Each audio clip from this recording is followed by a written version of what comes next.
Welcome to another episode of Dad at Arms. I am your host, Dad at Arms. I also go by Colt, and with me today is a very special guest. We have Nate Baertsch. Welcome to the show, Nate. Hey, everybody, and thanks for having me, Colt. Yeah, absolutely. I've been looking forward to this. Real quickly, well, not real quickly, take as much time as you want, but why don't you go ahead and introduce yourself and who you are and what you do with Masters of the Universe. Awesome. Well, thankfully, who I am and my connection to Masters is a little bit one and the same, so that works out. I'm an illustrator. I started out illustrator. I think I'm known more as a painter now. I don't know what the difference is between those two. And my involvement with Masters of the Universe, goes way back to 2002. Getting a phone call from Mr. Val Staples, who was owner of He-Man.org and also the owner of MV Creations, who got the comic license for the 2000X Masters of the Universes. It was relaunching at that time. I was just posting like a fan, just in my spare time, doing some sketches here and there and posting it in the forums, and it caught his attention, and it's kind of gone from there. But awesome. I have to give props to Val for giving me my first official Masters of the Universe jobs. Since then, I have, I had a career at one point with my illustration work in children's educational software at two different companies. One was Waterford Institute, the other one was Imagine Learning. But the whole time that I was working at those companies, in the evenings, I would do freelance work for just about anybody. And the more freelance work I could start to say no to and start to say yes to, I was saying yes to things in the toy industry, basically, because I'm passionate about toys. I love action figures. I love Masters of the Universe. I love Star Wars. I'm a child of the 80s, so you can name pretty much most of those properties that we all grew up with, and I very much am in the same boat as you and love those things also. Trying to think what else. I guess some of the things I'm known for in the Masters of the Universe community would be my work with the Four Horsemen studios. Mm-hmm. And as you know, they've had heavy hands in the development of Masters of the Universe since those early 2000s days. And I was lucky enough to become friends with them as well as work professionally with them, largely through freelance stuff. And now to this day, fast forward to now, I'm actually working full time with Four Horsemen Studios, which is, I love it. Dream job come true. Oddly enough, at a time when Four Horsemen Studios is not really involved with Masters of the Universe, other than they allow me to do freelance work with Mattel from time to time. Mm-hmm. So I'm still working on not as many jobs for Masterverse or Origins as I would like, but that's okay, because I mean the work that I have to work on with Four Horsemen Studios and Mattel, it's all good work. It's all wonderful work. But I'm kind of like a guest star, I guess, or the substitute teacher from time to time now with the Mattel packaging stuff. I was brought on pretty early on with the Masterverse New Eternia stuff. Mm-hmm. And what was interesting there was I wanted to continue to do more, but the Horseman work was also taking a lot of my time. And so I basically had to pick one over the other, and I made my choices, and I don't regret it. But what my choices consequences was that it just meant less Masterverse stuff.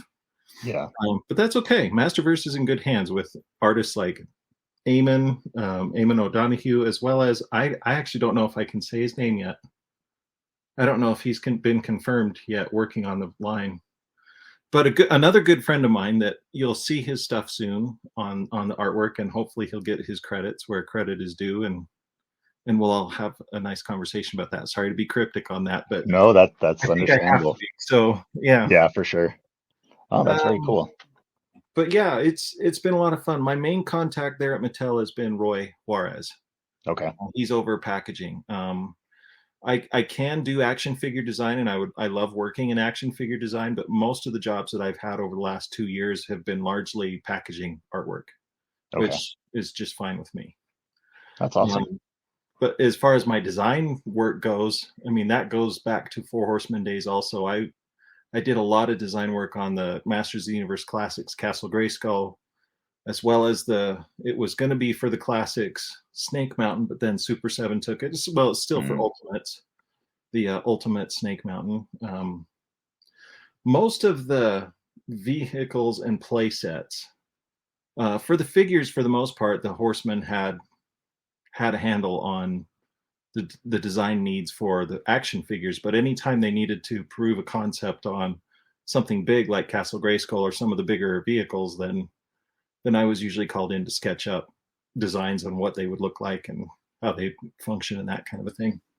And those were always great fun, especially that Castle Grayskull job. That was like, I mean, ultimate dream come true for a kid like me, because that Castle Grayskull is easily, I can see it there behind you. Yep. Yep. There got it is. Classics here and Origins right here. Yep, exactly.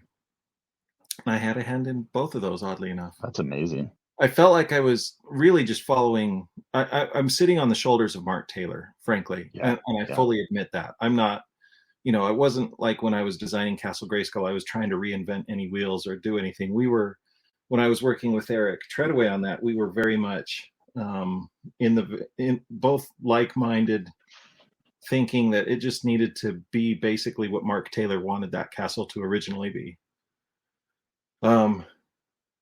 So yeah, that's what we made, and it was That's awesome.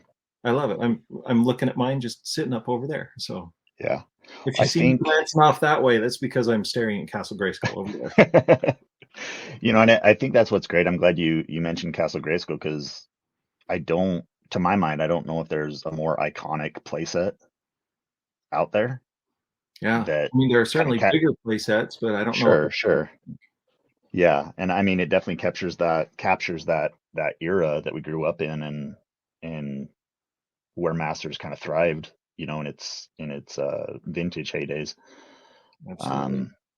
I think it's a must-have for any Masters fan to have a Castle Grayskull in one form or another in their collection.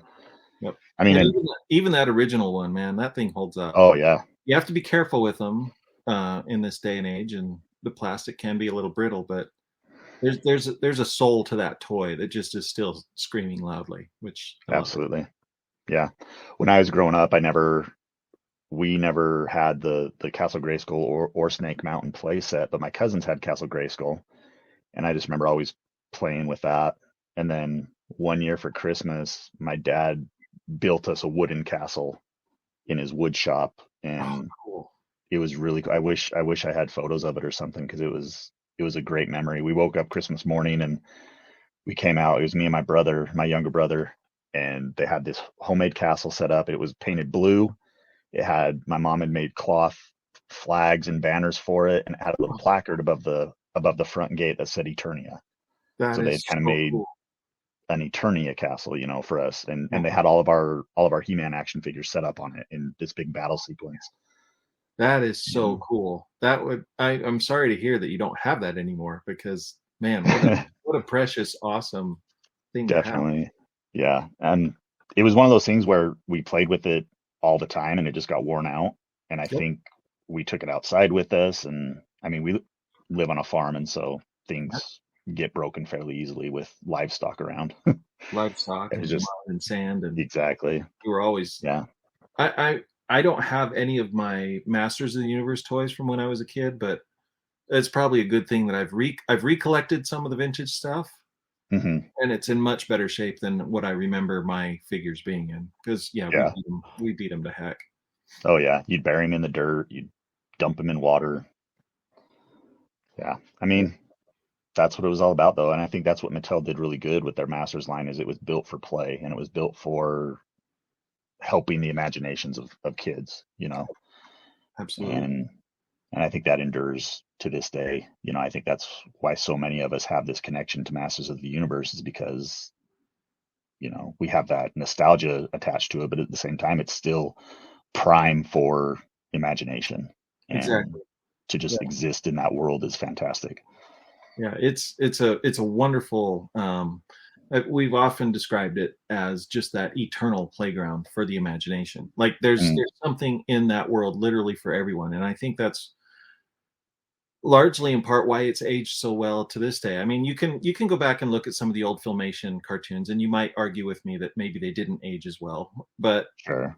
I mean, if you take the nostalgic glasses off for a minute and look at it objectively, it's like, yeah, it might be a little bit hokey or whatever, but still, it's. I mean, I can't think of a property where almost just about every social group of individual, regardless what you believe in, what your religion is, what your political slant is, any of that stuff, I don't think any of it matters with Masters of the Universe. You have friends everywhere that really dive into it and embrace it and can find something that they can attach to within that world, which is so important and was so well done. And it continues to expand even today. Like I'm a fan of everything that they're introducing with the Origins lines, Origin and Masterverse. I mean, there's a lot of new stuff. They're reinventing, not necessarily reinventing it, but telling it in a new light and introducing a lot of new characters to expand even further who can connect with it. Yeah, for sure. You know, I think the best example of that is they've officially brought in the Sunman line to the Masters line, and I just think that's fantastic because it, like you said, it expands it that much more for people to connect with it. Yeah, and I think that's always a good thing. Absolutely. So, I guess one of my favorite questions to ask people is, do you have any favorite characters? So my favorite characters often fell in Skeletor's camp.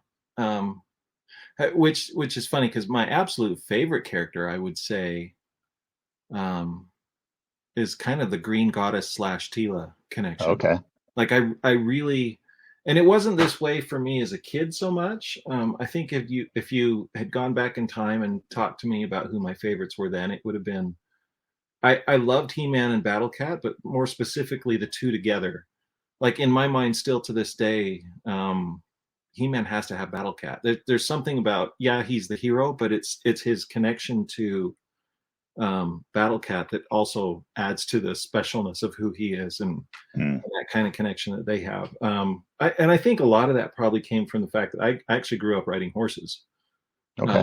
So yeah, my mom and I would constantly be out riding up in the mountains above my house in Centerville, and I just remember. I mean, as a rider, as an equestrian, you kind of make a mental connection with your horse. Absolutely. There's no doubt about it. There's a special connection there, and so I probably gravitated towards that with He-Man and Battle Cat in the same way. Later on, it also continued with like Fisto and Stridor and all that stuff. I can definitely remember going on rides with my mom, thinking, "I'm on a mechanical horse." Like, here we go. We're looking for Whiplash and Clawful. It was a lot of fun. There were times when my horse was actually kind of like a dragon, much like Black Star. His Steve Warlock. It was very similar. I mean, that's the kind of kid I was, I guess, and where my head was at. But even as a kid, like Merman was always a favorite of mine, which is funny because much like you, where you didn't have Castle Grayskull, but loved it. It was something with me with Merman. It's like, he was such a cool character. I loved seeing him in the comics. I loved specifically the way Alfredo Alcala drew him based on the early prototypes that were done by Mark Taylor and Ted Mayer and those guys. Excuse me. It was I remember drawing Merman frequently because I wanted him so bad. And then I do remember one birthday in particular where I got it, and this was like a big haul for me. This was major. I got 4 He-Man figures, and that was that was big because normally a birthday for me would have been maybe a figure here or there, but not 4 all at once, kind of a thing. And it was the year that Clawful, Whiplash, Jitsu, and Fisto came out. Okay. And actually no, it was just the 3, and then I think I got Fisto, and I don't know if they came in a 2-pack. Fisto and Stridor? I don't think they did. Maybe they did. But if they did, I know when I got He-Man, I got He-Man in the 2-pack. It was He-Man with Battle Cat. It's one of those where it's like, could I have got, if I had a time machine, could I actually go back and just take that from myself? Yeah. But I wouldn't want to do that because then I wouldn't have had the memories of the two together. But I definitely had the 2-pack because I remember that artwork specifically that Rudy Obrero had done for just the 2-pack. Anyway, back to, but favorites. Yeah, for me, that was kind of the height of Masters for me, was when, during that time, it was when Web Store and CobraCon. In fact, I don't know if you can see it, but I have the 1984 poster up there hanging. Oh, cool. Kick a light on up there. Maybe you can see that a little better. Okay. Is that the one with the, it's got the 2 play sets, Snake Mountain and Castle Grayskull, and then on my floor, I have a rug with that design on it. Oh my gosh. That rug would be amazing. But yeah. That poster was hanging on my wall as a kid. Awesome. And I loved every character in that poster. That was, for me, that was the height of it. I continued to enjoy and love Masters of the Universe all the way till the end. Mm-hmm. But for me, there was something magical about that. I think it was 84, 85. Just that group of monsters that came out on Skeletor's team. It was just like, yeah, this is awesome. Awesome. Kind of stuff. So I would say I tend to gravitate there. And as an adult, it's when I've come to more appreciate Tila's character and the goddess's character and that kind of thing. And it just felt like there could have been more there for us as kids, but yeah. But I get it. I mean, we were also kids of the 80s, and we were very much victim to, and I don't know if we were victim to it or what. It was just the nature of toy collecting at the time. Boys didn't want to collect girls. Sure. And I know that there's going to be, tons of, there are tons of people that prove the opposite of that. And then actually, I think I remember reading up on an article at one point that Tila's sales were actually just as high as any of the other characters at the time, which is awesome. But yeah, just as far as story arcs go within the story of Masters of the Universe, that connection to Tila and the goddess is really cool. Awesome. Yeah, growing up, He-Man was my obvious favorite, and I really like the Prince Adam aspect of it. When you're a kid, I guess you feel, you have vulnerabilities and stuff like that, and you always connect with your heroes. And so to see someone like Adam, who could transform into something bigger than life, was always something really special to me. And then I'll admit, I had a crush on Tila, when I was 5, and that persisted. Yeah. She was probably one of my first crushes, without a doubt. Sure, I can remove probably from that sentence, but yeah. What's fun is, as I grew older and eventually met my wife, I confessed to her that Tila was probably my first crush that I remember having, and we actually had. I've told this story before on this channel, but my wife and I had He-Man and Tila, the vintage action figures, on our wedding cake. Oh, awesome! When we got married, and that was something special. She did, she let me do, just because it was a connection that I had with the franchise, and so sure, it's one of those feathers in your caps that you're always proud of, that I get to point to. Yeah, but I mean, just as a result of that, Tila has always been one of my favorite characters, definitely top 3. It's either He-Man, Skeletor, and Tila in some order, depending on my current mood. Yeah, and at the end of the day, and I'm doing this even now as I collect, I have to have those first 8. Yeah. First 8 figures, which is, and Zodak for me tends to be more of a bad guy than a good guy, even though all the media and stuff kind of made him more of a good guy. But in my mind, he fit in better with all the bad guys, and so it was. But that core, that's something I try to go for, even in this new stuff. I have to cherry pick. So I have an entire, basically the entire. I don't think I have every single Classics figure, but I do have the vast majority of them. Yeah, I'm very happy with that line, and in many ways, for me personally, that's kind of like the be all end all of that's my He-Man collection kind of a thing. So I have to, I've just for the sake of space, if anything, I just have to tell myself, no, I can't get into Origins and Masterverse as much as I would like to, but but I still cherry pick. I still grab stuff. I Yeah. made sure to get was it Frogmonger, Awesome. recently released. I had to get that guy because again, it points back to Castle Grayskull, which is Hmm. for me that castle really is the center of everything for me in that whole property. Yeah. Yeah. Speaking of classics, that was when that line was active, um, on Matty Collector. I was in college trying to get through my college days. Me and my wife, we were young and married and broke. So Right. it was one of those lines that you kind of had to pick and choose the Yeah. figures that were most important to you. And like I said, for me, there was always He-Man, there was always Skeletor, and there was always Tila. Yep. And and even now, those are the main part of my classics collection, are those three characters. Easily. And Yeah. so yeah. So I think everybody kind of has a similar way of picking things. They pick their favorites, and that's what they Mhm. stick with. You know, Yeah.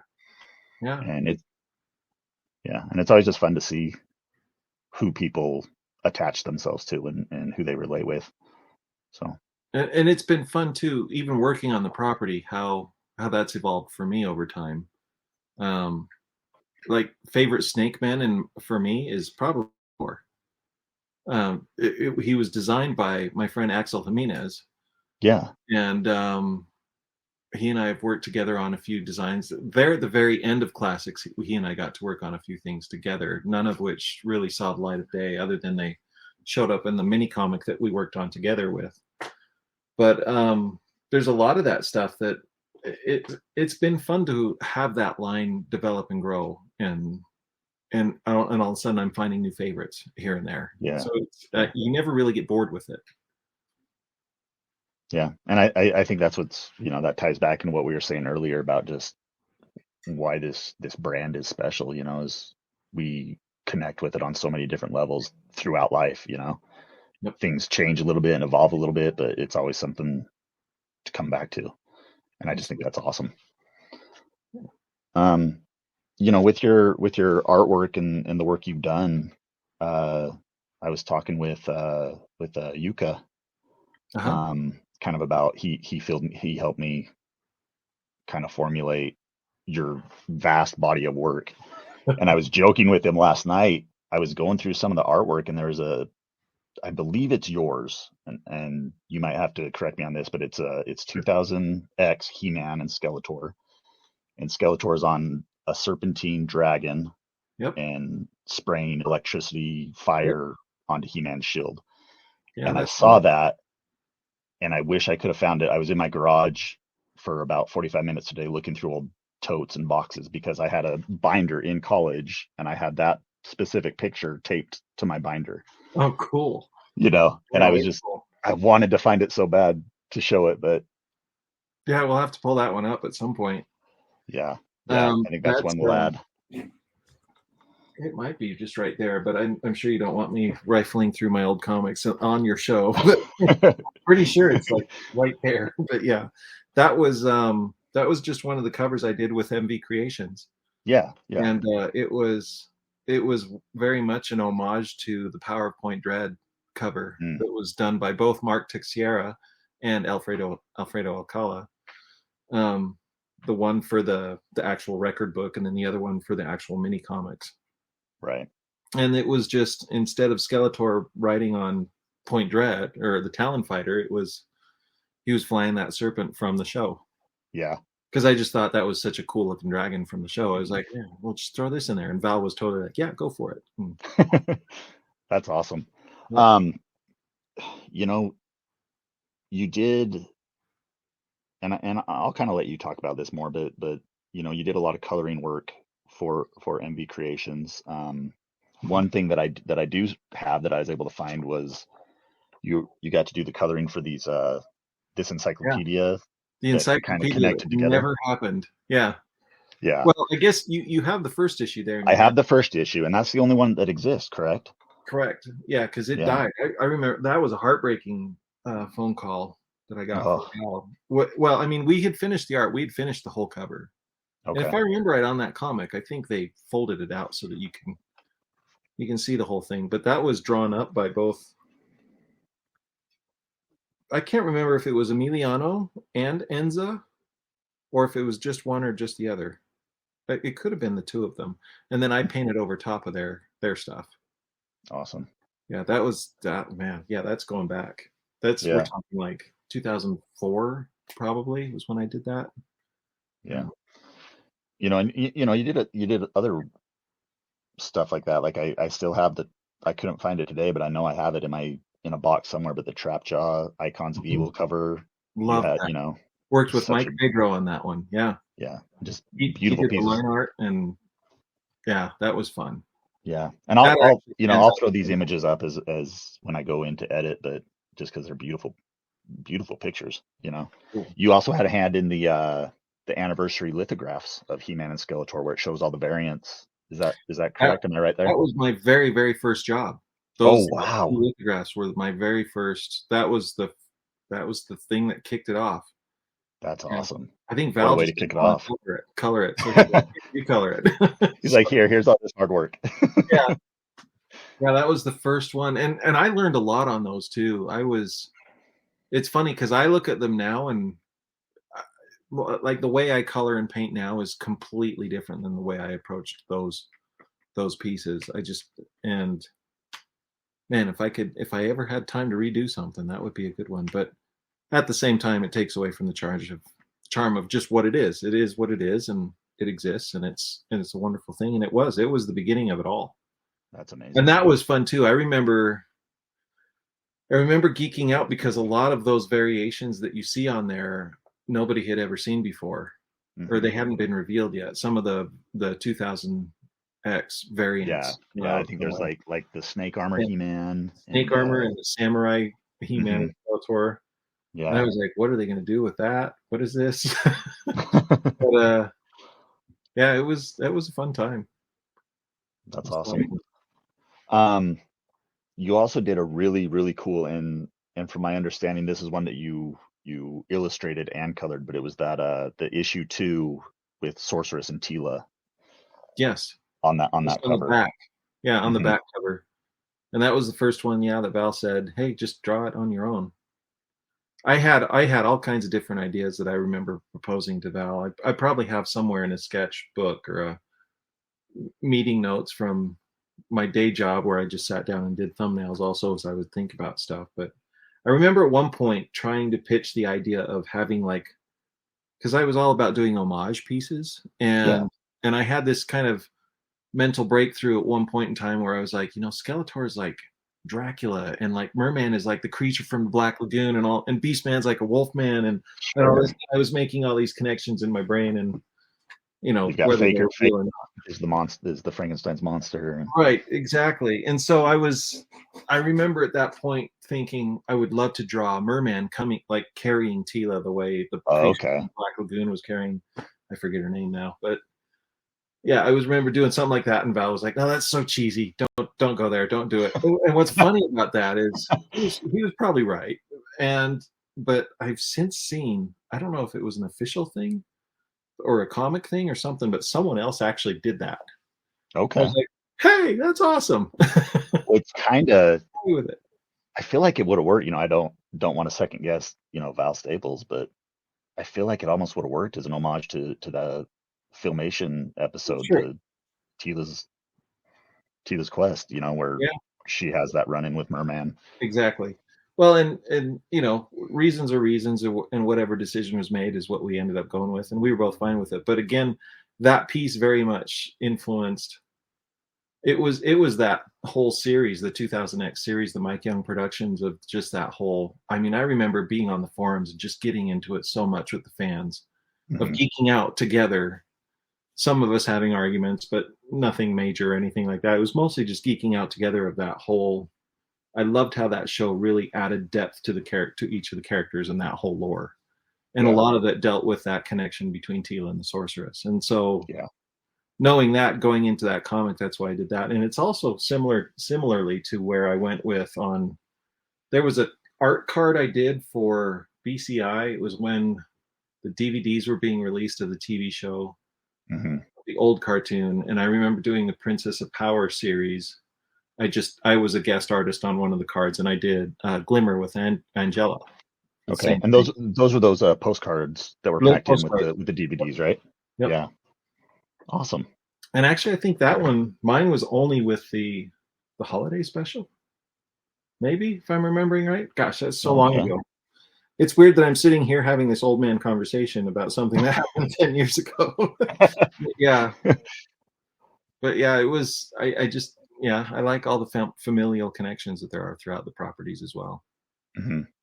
Yeah, and I think that's what's one of the kind of a standout for me is how how those characters interact with each other and the way their relationships are built with each other, and it adds that extra layer of something special to it. There's characters that care about each other.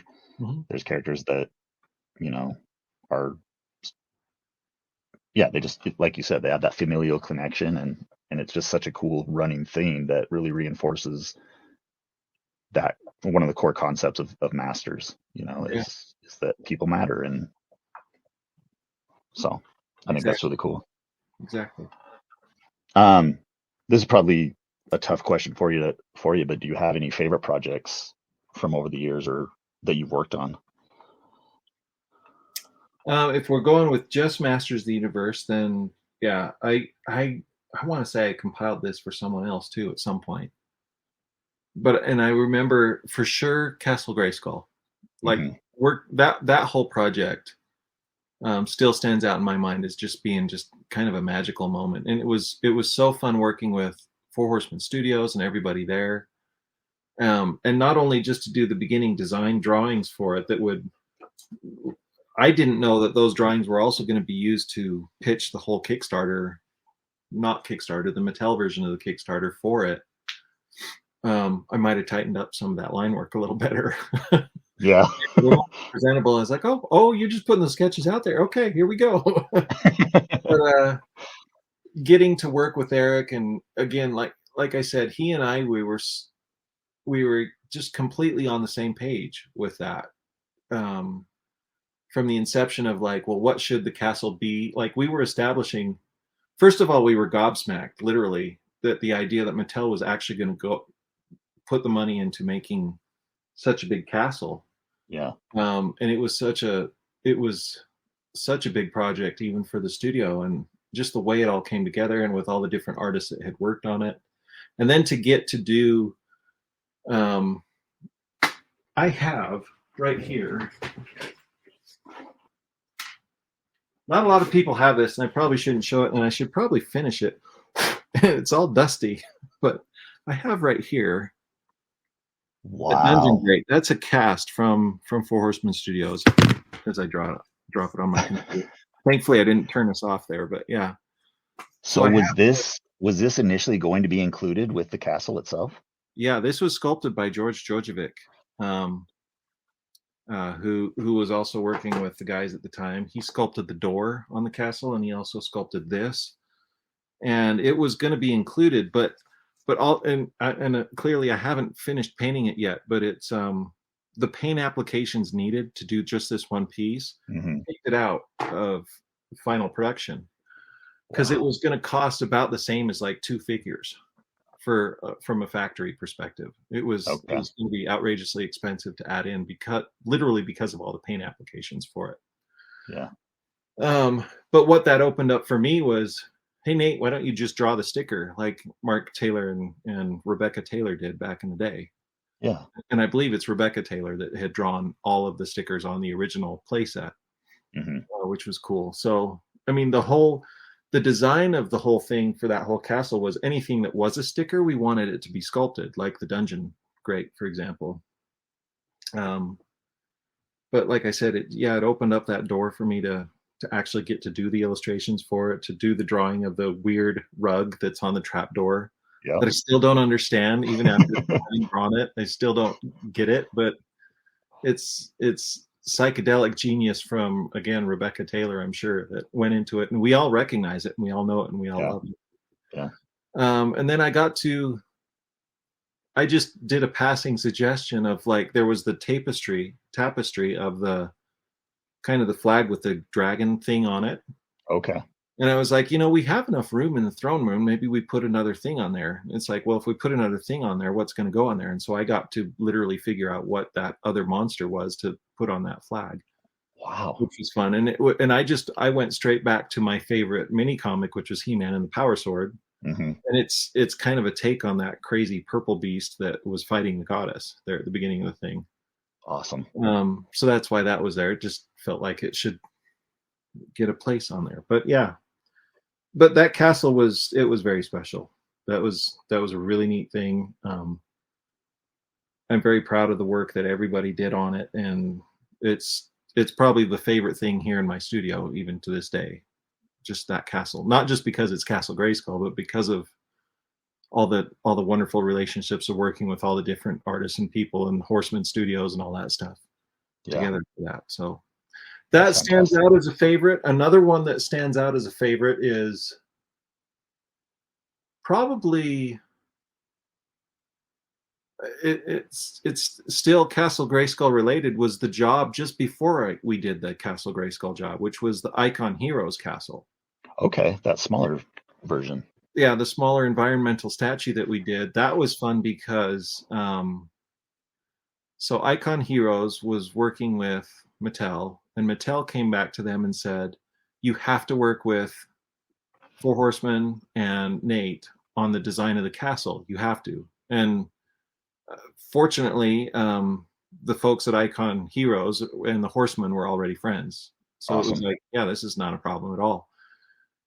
And it was just amazing to finally get to figure out what was on the other side of Castle Grayskull. Because for our whole lives, we've had the playset that was just the front and the one side. Mm-hmm. Well, we knew from the cartoon that, you know, there was more to it, but it was rarely ever illustrated ever on what that other side would look like. And so again, like I said before, I'm just sitting on Mark Taylor's shoulders on this one. And I went and I looked at a lot of his initial sketches, and I kind of cobbled them together in my mind. Ultimately, it did kind of become my own design, but to figure out what that other side was, what the roof looks like on the castle, and then of course the homage and the nod to all the Filmation design of how having that spine go all the way back down the back of the castle. And that was a lot of fun. And then to be able to do the box art for that was a kick. And that's probably one of my most popular pieces I've ever done. Probably it's probably when I have a headstone that will be that painting that will be on my headstone of basically taking Rudy Obrero's original art for the original castle, and then looking at what the other side of, like, if you literally took our camera to the other side of that battle so that we could see that new side, that was what I had decided to paint and go with. And it was just fun, even to the point of having Skeletor in front of the castle and having He-Man be like, what is he doing there? So, oh, that's awesome. But yeah, that was another favorite. And then I guess the last one is more recent. It was definitely, it took forever to do, but it was such a labor of love, was doing that poster for Netflix, the Revelation, Masters of the Universe Revelation one sheet. And that was the first for part one, correct? That was for part one.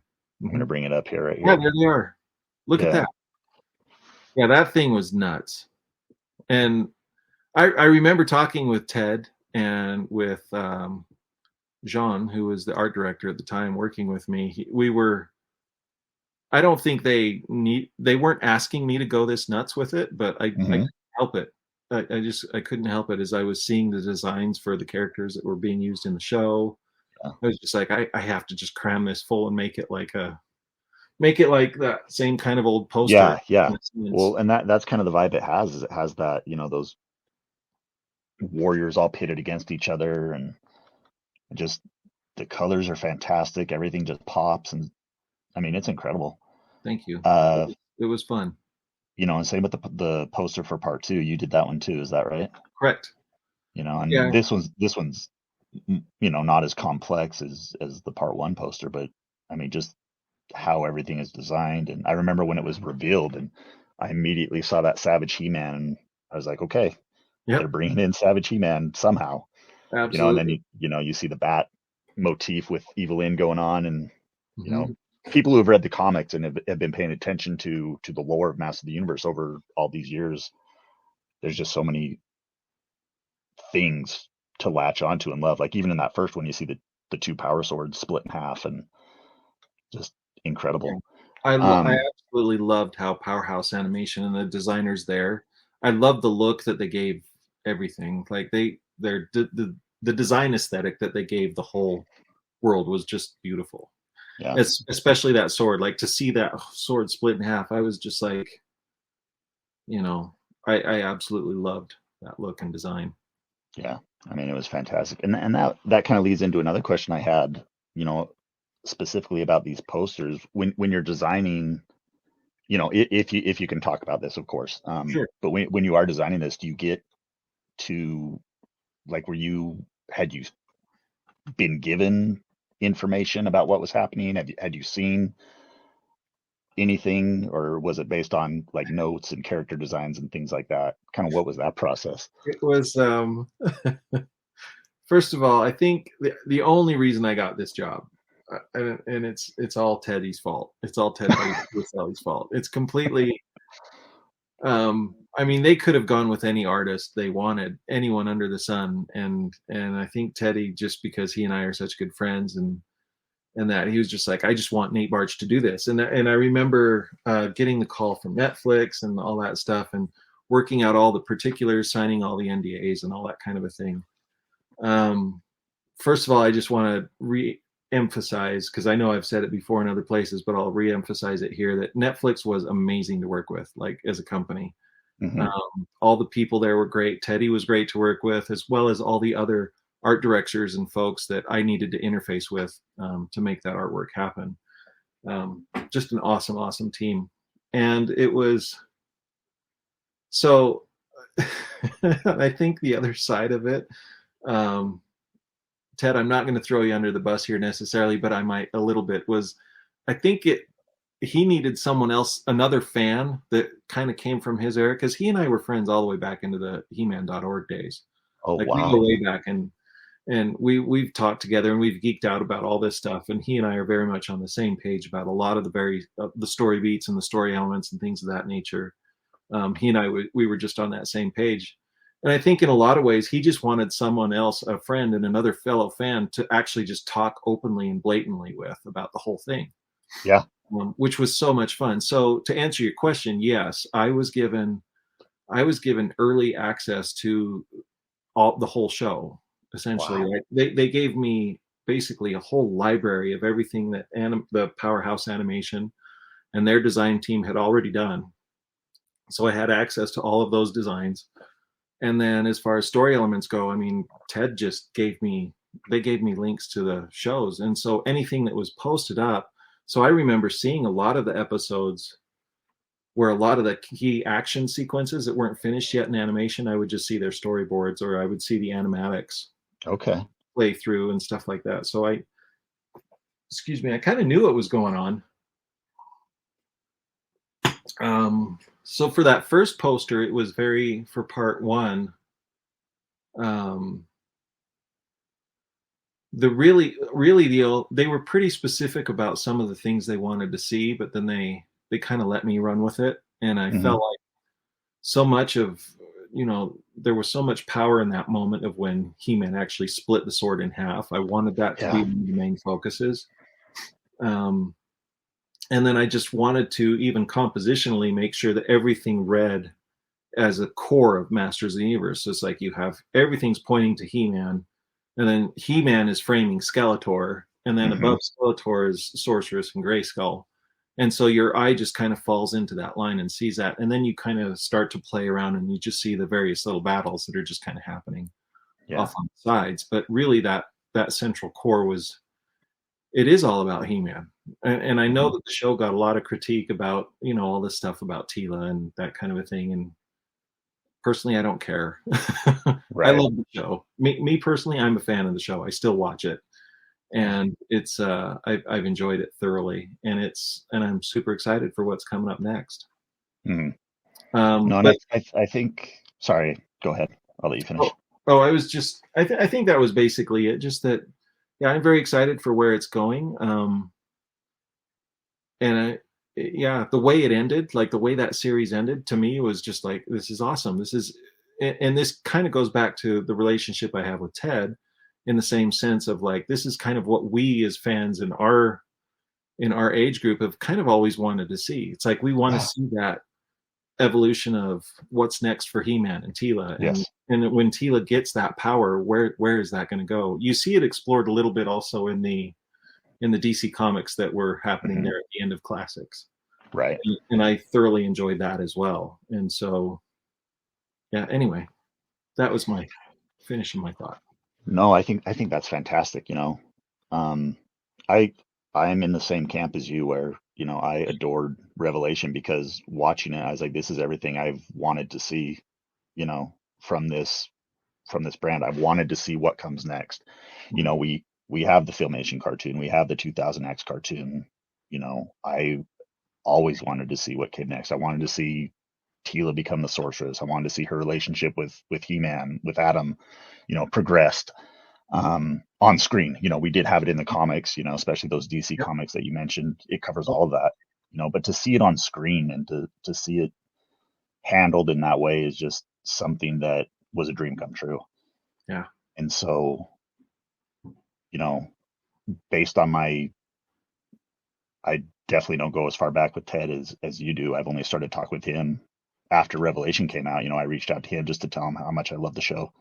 Cool.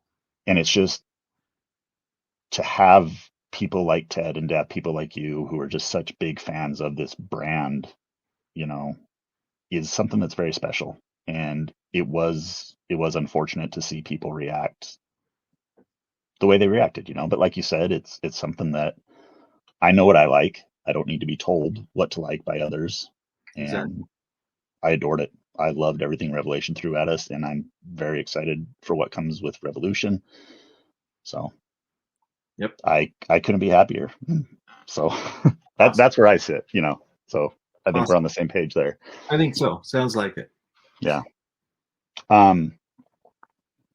So with the Masterverse packaging art, I guess first let me ask about the Origins work that you've done. I know you did the Castle Grayskull. I have that Yep. picture here. Let me bring that up. Was there anything else that you worked on that I'm missing for Um, Origins specifically?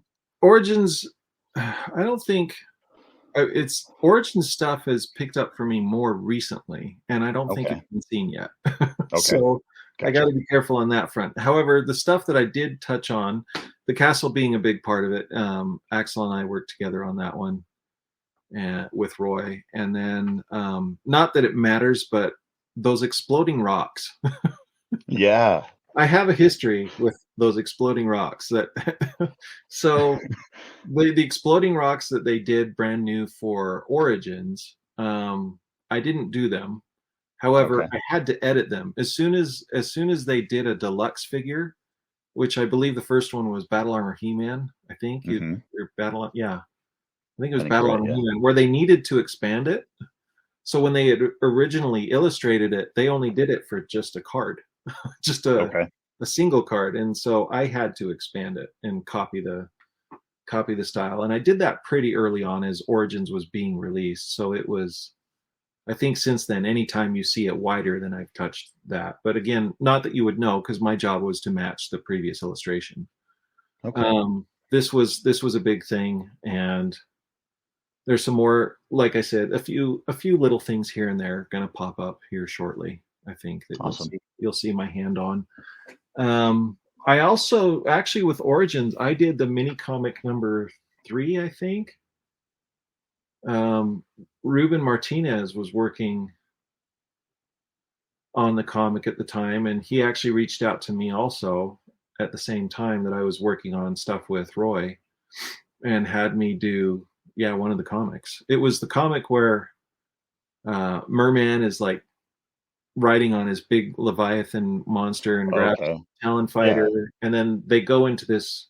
Skeletor runs off into the cave that's like this dimensional portal to the universe and all the different timelines and stuff like that. It was just that one, so it was just a little one-off, but that was pretty fun little gig. Mm-hmm. Finally, because it was the mini comics that, like I said before. Actually, I don't know if I said that to you on the show or not. Anyway, but the mini comics really grabbed me Yeah. at the beginning of my collecting of Masters of the Universe when I was a kid. And so to be able to kind of come full circle as an adult to actually do a mini comic was Yeah. pretty awesome. That's awesome. I think, one thing that is fun about the Origins packaging art specifically is we kind of get a hint of what's to come, as the line continues. Oh yeah, How fun is that to be able to add those little Easter eggs in and those little teases? that's so In, cool. And I'm gonna just tip my hat straight to Axel, because he's man, that guy. I know Masters of the Universe pretty well. I think I'm a lifelong fan. I've been mhm. actively engaged in the property for most of my adult life, and so there is a lot that I do know about it. But Axel is like leaps and bounds even above in his knowledge of stuff than I am for sure. And he's always been very very good. And he and Roy I think have intentionally kind of tried to tease stuff in the artwork all along the way. And I mean, full. It's I have to be careful here. That's why I'm kind of stuttering. I mean, there are certain characters that I think that Mattel is like, well, throw them on the package and we'll see how the fans react. I think that's safe enough to say. I don't think that's Okay. I don't So think that's kind of a way to gauge interest. a little bit, yeah. And why wouldn't they? Yeah, Kind for of sure. thing. So it's like, you see certain things show up that's like, are fans really into this? Are they not? What are they responding to? What are they reposting? What are they talking about? Yeah. And those things will influence where the line continues to go to Awesome. some degree. And at Yeah, the end of the day, Mattel can always just keep doing whatever it is they want to do. But sure. but yeah, it's been fun. That's good. I think that's good to hear as a fan is that, Mattel is paying attention to what people are looking at and interested in. Yeah, they absolutely are, and they care about it. I think Yeah. that's the other side about it. That's the thing that I've taken away from my experiences with everybody at Mattel is they very much care about it and they want it to grow, and they don't want to just put their stamp on it, but actually, I mean, I actually enjoy probably the Origins figures a little more than the Masterverse figures personally, just because I like that idea and concept of taking the vintage figures and just plussing up their articulation a Yeah. little bit. Yeah. They're, I get they're that. they're just a lot of fun to kind of play with in your hand, kind of a thing. So I've really enjoyed that. And but what's been cool is how they've really blown that up. I mean, now we're getting like 2000X versions of characters. We're getting all that Sunman stuff. We're Yeah, getting definitely. weird, obscure. They're just creating stuff even, which is Hmm. fun. Like and also releasing a lot of the prototypes. Like some of my Yeah. favorite Origin figures are like the green yellow trap jaw, or the mini comics Triclops, and stuff like that. That I just like. That's cool. They care and they're having fun with it, and it Yeah. shows. Yeah, definitely. No. When it comes to Masterverse, you started with the Masterverse line with the new Eternia stuff. Is that you said that Right. earlier, correct? Yep. Okay, and I think that's when I started noticing, your work specifically. I had seen Amon's Hmm. um work, and love it. I love the work you both do. Yeah. But these are the ones that stood out to me the first, and I think there's a lot to love about these things. And I've got some other slides to illustrate this point, but just real briefly, what is the design choices when you go into pieces like this? Well, I can't take any design credit for the actual figures themselves. Okay. But regardless, I was completely on board with this. Like when they handed me this job, I was like, man, I feel like this is exactly what I want. You know, I basically painted here what the redesigns in my mind what they would be. Yeah. Um, and it's just cool because they harken back to the early concepts from Mark Taylor and Ted Mayer and Hmm. those guys. And it's yeah, for example, the He-Man. We're not being bashful about the fact that No. no, this is taken from here. It's like an evolution off of that, and it's been so much fun. And every new Eternia release, whether I had anything to do with the packaging art or not, I'm excited for each release, and I feel like those are some of the strongest characters, or the strongest designs that have come through for Masterverse in particular. Yeah. I think that's the most, the funnest thing about this art is, I mean, as a fan, I look at it and I immediately know what's being referenced. Mm-hmm. You've got the throwback to the original concept for He-Man, who eventually became Vicor, in the Classics line, yep. Who then appeared obviously in the Revelation show. Right. But then even with Skeletor, you've got that throwback to Demo Man, even with his green goatee that's coming off of his skull face and the sword that he's carrying. And yep. I think what a fun time to be a Masters of the Universe fan. It's it's so much fun. It really is. Yeah. One of my favorite pieces, and if I'm wrong on this, I apologize, but one of my favorite pieces of art is that I'm pretty sure that you did was the Tila 2.0 from Revelation. Did you do that art, or was that someone else? Tila 2.0. No, that was I don't even know if Eamon did that one. Maybe Eamon did that one. I never did. It's probably Eamon, because I don't think I did any of the Revelation stuff. Okay. Any of the I know your stuff. I know Eamon did the Mercenary Tila for sure. He did the Mercenary. Actually, now that I think back on that one, I don't know if he did. Mattel has a few other artists that they'll pull from time to time. Some of those artists are not named, and I don't know why. Gotcha. Okay. And I couldn't tell you because, Eamon's pretty good at, both Eamon and myself. We're pretty good at, like, as soon as we can post when we did something, we'll post it. Awesome. We let everybody know. We're pretty loudmouth about it that way. Well, I will pivot from that, because I was gonna give you a lot of respect, because I cut out that piece of Tila art off of my packaging, and it's hanging on my wall over here. It's a good one. Yeah, it's a good one. The only female that I've done so far for Masterverse has been Catra. Okay. I did do the Catra box. Very cool. I would love to do more female stuff. I enjoy doing the big, barbarians and monsters and stuff like that, but I also enjoy doing some of the softer stuff. Yeah, for sure. Yeah. You got to do the 40th anniversary. I did. I was like, when they were giving me the job, I'm like, you want me to do this? Like, really? You're giving it to me? Awesome. I mean, this is kind of I want this made into a puzzle, by the way. A puzzle, a poster print, something. I mean, I did the same thing with this one. It's behind me here on my wall. I cut out the box art for that. Awesome. So I could hang it up, instead of just throwing the box away. Because again, like we talked earlier, you run out of room. I'd love to keep all the boxes. Yep. But this was another one where this speaks to my adoration of He-Man and Battle Cat being kind of a unified team together. Mm-hmm. I think when I was first doing sketches for this, Battle Cat wasn't in there. I was like, I need to squeeze in Battle Cat. I have to. It's got to work somewhere. Because again, this painting right here is very much, for me, the core of Masters of the Universe. There is a version of this, not finished, but in its earlier sketches, where I did have Tila in the background. Oh, wow. So if there would have been one other character that I could have thrown in there, it would have been Tila. And she was actually kind of zipping between He-Man's head and arm there, on a battle ram, on the sky sled. Amazing.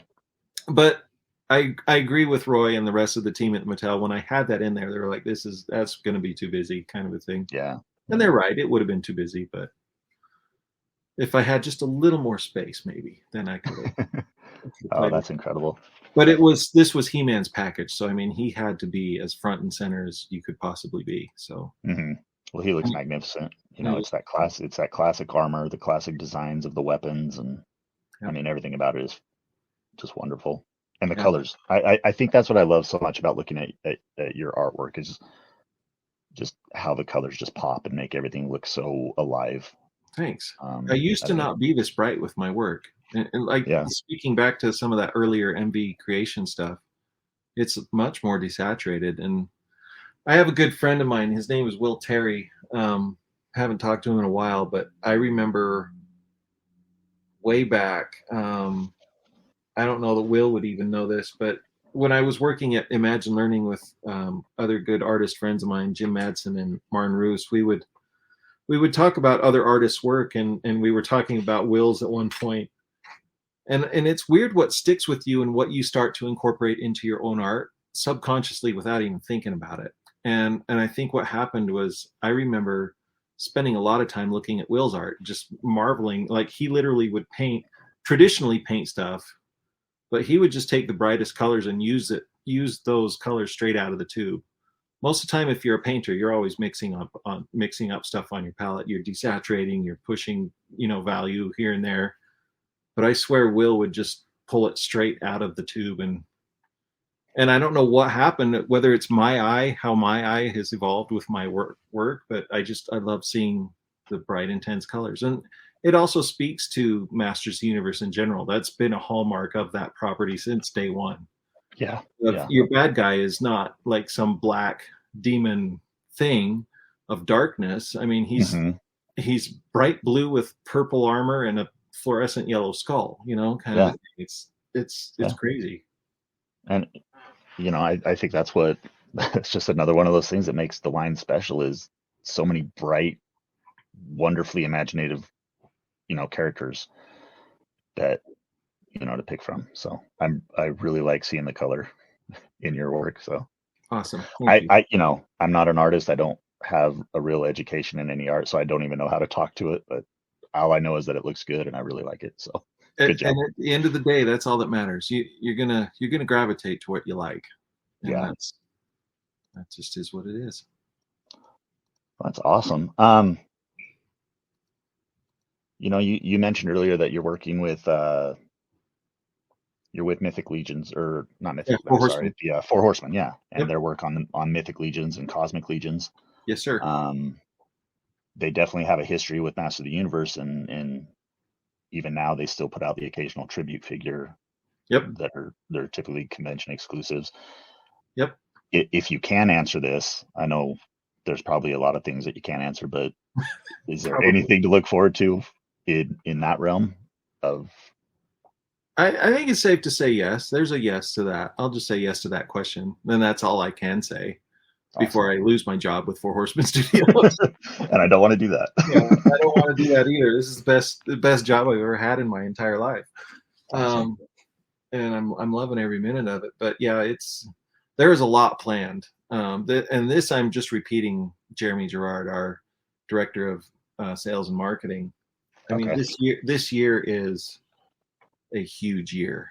I mean, last year, it's probably not much of a secret. Much of the reason why I was able to get hired was simply because the amount of work that we did last year and the amount of paintings that I was producing for them was so big. And then to look at our list of what's coming this year is even bigger. It's just a no-brainer. It's like, yeah, there are a lot of packages to paint, whole lot of them. And awesome. I think fans, if you're fans of Mythic Legions, and if you're fans of Cosmic Legions, and if you're fans of Figura Obscura and all that stuff, if you're fans of those homage figures, and this goes without saying, this has been said by Eric Treadaway and others also. Now that we have Cosmic Legions in our library of parts, you can only imagine where this is going to go for homage figures for Masters of the Universe. For sure. So it's an exciting time. That's awesome. It's a very, very exciting time. And I guess I'll plug, these particular lines right now. I have a few of the Mythic Legions, a few of the, the tribute figures that they did over the years. Awesome. Hey, you have Adamon. That's a good one. I've got Adamon. I've got Keltis. I've even got the Battle Cat and Panther tribute figures. Awesome. But I mean, if anybody's looking for a way to expand into more action figures that will fit right alongside your Masters figures, like Mythic Legions is wonderful. And then Cosmic Legions just takes it to that other level with the sci-fi element. Yep. Yeah. And that's again, another beautiful thing about Masters of the Universe is just that combination of sword and sorcery and sci-fi. It's always been there from the beginning. Man at Arms was right there in the first core, and you could see on him that his suit wasn't just a suit of armor; it was like a space suit of armor, kind Yeah. of. And there were ray guns and stuff in those early mini comics. So Hmm. it's going to be exciting to see what they can do with the homage figures now with that new library of parts, as it were, with all the cosmic stuff. And I've said this before, and I don't mind saying it here in hushed tones, but those homage figures are right now my most favorite Masters thing to collect right now. I mean, Awesome. they are by far my favorite. That's awesome. So this is a question that I want to ask you specifically about those homage figures, because I can't ever find a clear answer on it. Have they made a Tila tribute figure? No, they have not. Okay. They've I know they've made She-Ra. and they've made Evil Lynn. Yeah. Sorry, And not She-Ra and not Evil. not She-Ra and not Evil Lynn, but Yeah, but they have not done a not Tila yet. No. gotcha. They've done a witch and they've done a princess. Right. Exactly. They haven't done a warrior woman yet. Correct. No warrior goddesses in Gotcha. the mix. However, there are a lot of fans. Good friend of mine, Steve Busciotti, took another really good friend of mine, Emil Wickman. Emil Wickman did a sculpt of a head that it's not supposed to be Tila, but man, you put red hair on her, and it's like, yeah, that kind of works. Because she's just very spunky warrior girl kind of vibe to it. And Steven, he took that and made up his own custom homage Tila figure. That's awesome. To which that was so compelling for me personally. I'm kind of not waiting for the Horseman to do the Tila one. I've got the head. Yeah. I just need to get parts for a female body and kind of make my own Tila homage. I did do an homage with the help from Nikki Nicole. Nikki Nicole is also a customizer. She does a lot of great work in the Mythic Legion community. And she did. So in Mythic Legions, you have the Whisperling elves, and the Whisperling elves have just that perfect green goddess skin tone. Yeah. We'll just say they're green. And Nikki had done. She and I had worked out some kind of trade for something. I can't remember what it was exactly, what the trade was for, but all I know is what I got out of the deal was one of her customs of a Whisperling elf, female elf, and I've taken that and kind of made my own green goddess homage figure. Awesome. I would love to have some kind of a snake headdress for her, but we don't have one of those yet. Maybe there will be some coming down the road. Who knows? But yeah, cool. That's fantastic. I think that's the fun part of action figures. Is even down to the level I see a lot of people now, just because the amount of stuff that we're getting, people are more prone to customizing things. I've played around with it myself, trying to customize certain characters that I want to see.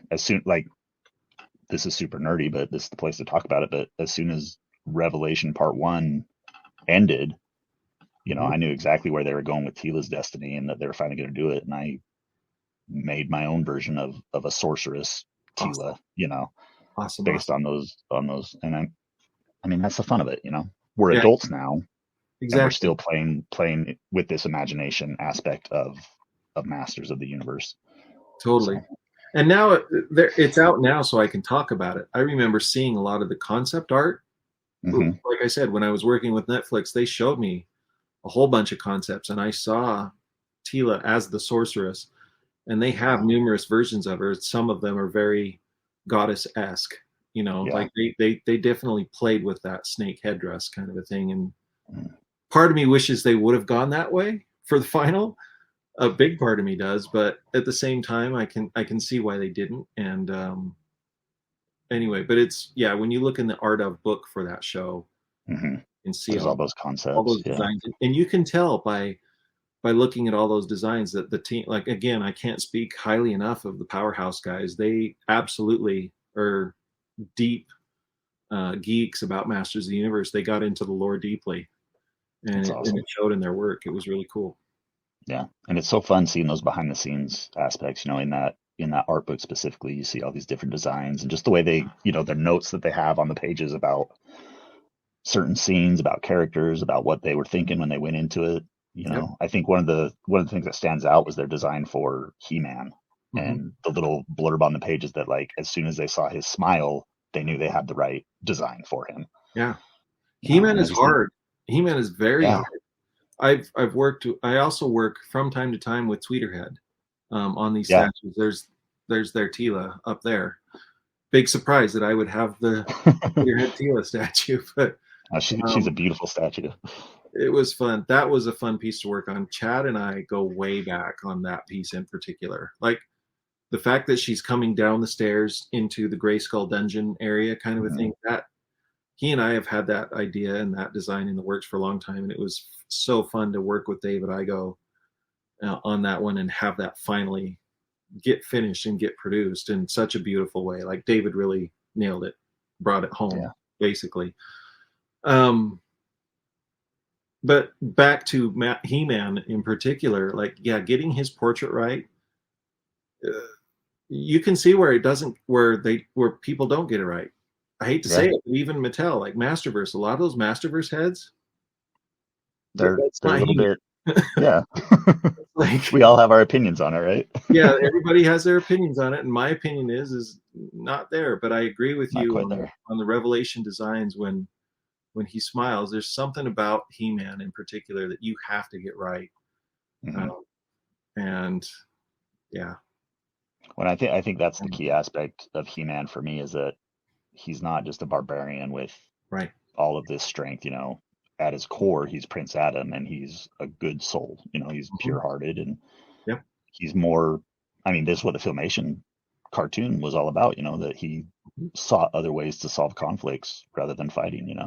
Yeah, And so to see a happy He-Man, it's important to me. I like seeing a smiling, happy He-Man. absolutely. Yeah, don't make him So, mad. You don't no, want to be no, on the other end of his sword, exactly. but or his axe, and but he's the ultimate example of everything that should be good in a person, Hmm.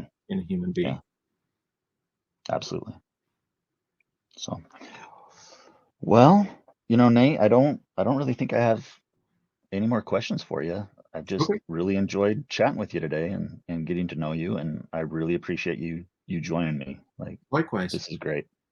Yeah, So, this was a lot of fun.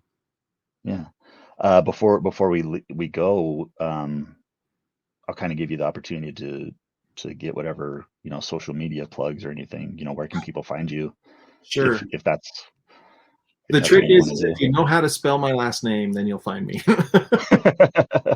So the way I remembered spelling my last name as a kid was Bear, but A and E are switched, so it's like a bear, but it's Hmm. Beart, and then you start to spell school. Gotcha. So I that's like why. that. I mean, how many English names have you ever heard or seen that has 5 consonants in a row? But here I am. Right. Uh, Largely because it's a Swiss German last name. But anyway, Yeah. neither here nor there. You can find me on Instagram. You can find me on Facebook, Nate Baertsch Art. If you're just interested in seeing my artwork, I highly recommend going to that one because it's if you just go to my personal page, you're just going to see pictures of action figures. Honestly, anymore. Which maybe our audience here, that's probably what they're after also. So Yeah. Yeah. if you punch in Nate Baertsch or Nate Baertsch Art on Instagram, that's usually where I'm at. And then pretty much anything I post there, I kind of copy it over to Facebook. So Awesome. Very and that's cool. kind of it. I'm kind of uh, I hate to say that I'm that old guy that just isn't in that many places, but I kind of am. Like I kind Yeah. of drew my line at Instagram. So No, I get it. I think we're just part of those older generations where it's hard to keep up sometimes. yep, and that's So, okay. It's yeah. fine. We can still be found, and they're still relevant. So Yeah. Yeah, absolutely. Well, for anybody out there watching, I am Dad at Arms. I'm on Instagram where I mainly take photos of my toys.